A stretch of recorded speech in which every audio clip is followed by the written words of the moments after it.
A pleasure to meet y'all at last, and welcome back to Multiple Wheels of Steel. Currently, we're on day 2 of 29 for this whole entire planned season, and yet, well, I feel like the stakes are going to get even bigger with this one. This right here is something that you're probably all too familiar with, but I guess with that in mind comes a lot of new things as well. As a matter of fact, if you take a look right here, I got myself some new glasses, but not just any. These glasses are in fact capable of recording video and audio of all sorts. And, well, this is pretty much the right time to use it, because I feel like that with the last review with the Lexus ES330, it did not necessarily go all too well, based on safety standards. So, let's get going with this one. Alright, so, looks like we're live, pretty much. Had to pretty much ensure that this thing is turned off, because now's the time where I basically have a 2001 Jeep Grand Cherokee Laredo. We're gonna get started with this little review right here, but starting with one little thing. If you look at the keychain itself, this fob actually is broken, which, if I could pull it out, well, here it is. This whole thingy right here really is quite a sport. Quite an interesting piece to have. Oh man. So I'm glad I got myself a little like chapstick storage thing to keep this around. Like that. There we go. Well, anyways, let's go ahead and review this thing. This exterior color is basically a dark gray and has itself quite a unique interior setup. Now, if you can't already tell, this Grand Cherokee Laredo by any means is certainly not quite in the best shape in any ways possible.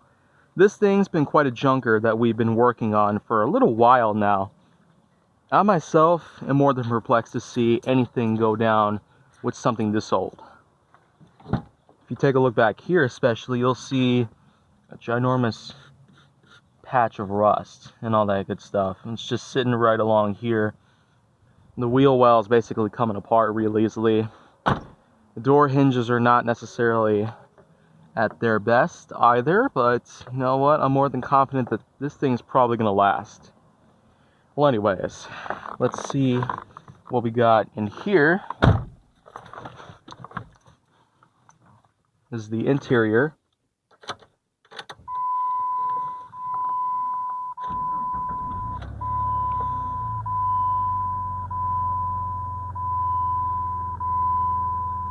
Quite a nice startup, if you will.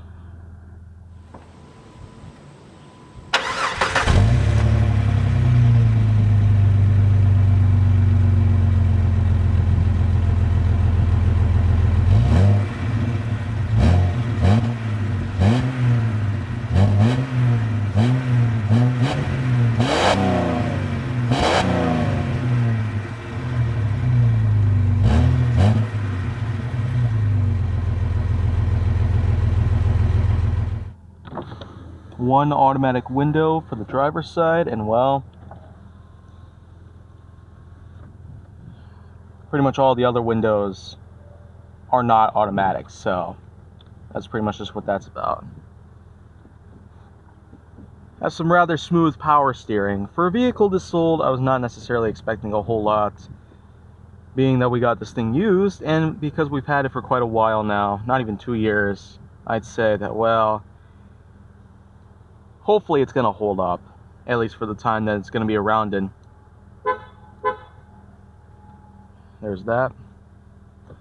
Here we got ourselves a combination of dual zone climate control, basically with singular knobs to adjust for temperature, fan speed, different modes, including, well, all this. Front defrost. You also got the option to use air conditioning and well, rear defrost.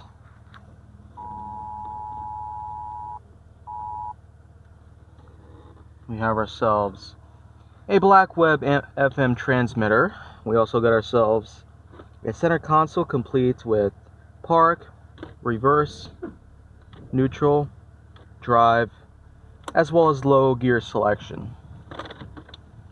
And this, of course, is a 4x4, so you gotta expect that this thing has a secondary stick in the center column as well to adjust for four-wheel drive depending on the conditions. And this thing has been known to really become quite a useful vehicle for traversing in very icy, slick weather conditions of all sorts of things. Various gauges on this thing will include the fuel gauge, battery gauge, RPM, miles per hour, as well as kilometers per hour, oil, and temperature gauge. It's got well over 190,000 miles on the odometer right there, and you even got yourself, well, one of a few vehicles that happens to have a button to activate all the hazard lights situated on the steering column. This car also has itself headlights, high beams, as well as wipers, as well as the option to clean the windows using window washing solution. You also got the option for the back, and you even have yourself this, which honestly I can't really put my finger on it, but anyways, power windows, same thing with the right, locks, window lock. And as for other things around here that I can show, well, you got yourself some good storage around here. There's the glove box, and well, I guess there's not necessarily a whole lot else that I can pretty much touch up on, but anyways, if you check out the back seat here, I tell you, the last user who was able to use this vehicle for way longer than we have has certainly been able to get quite a lot of mileage on this. You got two rear cup holders right here. This SUV also has the option for you to basically convert the seats into an extra row for cargo storage and all that, simply by tucking the headrest into the cushion itself, then pulling down the lumbar section. Well, this is pretty much how you get that option. And in terms of turning them back into seats, in case you want to use more passengers within your Grand Cherokee Laredo 4x4, especially with this 2001 model in particular, then just simply, well, do that and that, and you're pretty much ready to go here. Fuel cap. Check out the trunk over here, where there are a couple of storage pockets over here, some extra ventilation. You also got yourself these little hooks here, which you can use for netting or pretty much as like a privacy shade of some sorts, just in case you need that. You also got the rear tire located right under there for safekeeping. And now it's time to basically check out the engine itself.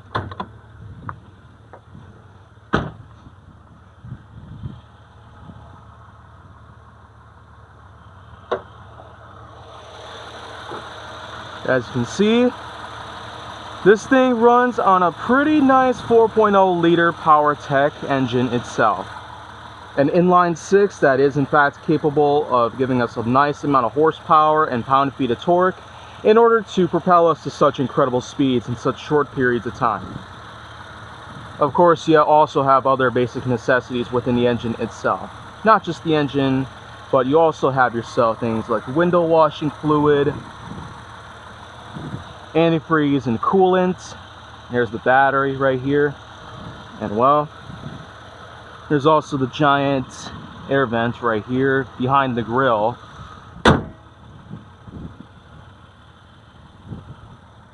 So this Grand Cherokee, as you might have already guessed, is certainly jam-packed with all the big things that you'll need in such a big engine, in such a large vehicle of this type.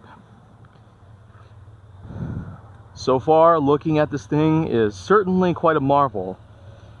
But, believe it or not, it's now time to go ahead and take it on a little test drive.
So to summarize, we have ourselves quite a unique ride right here.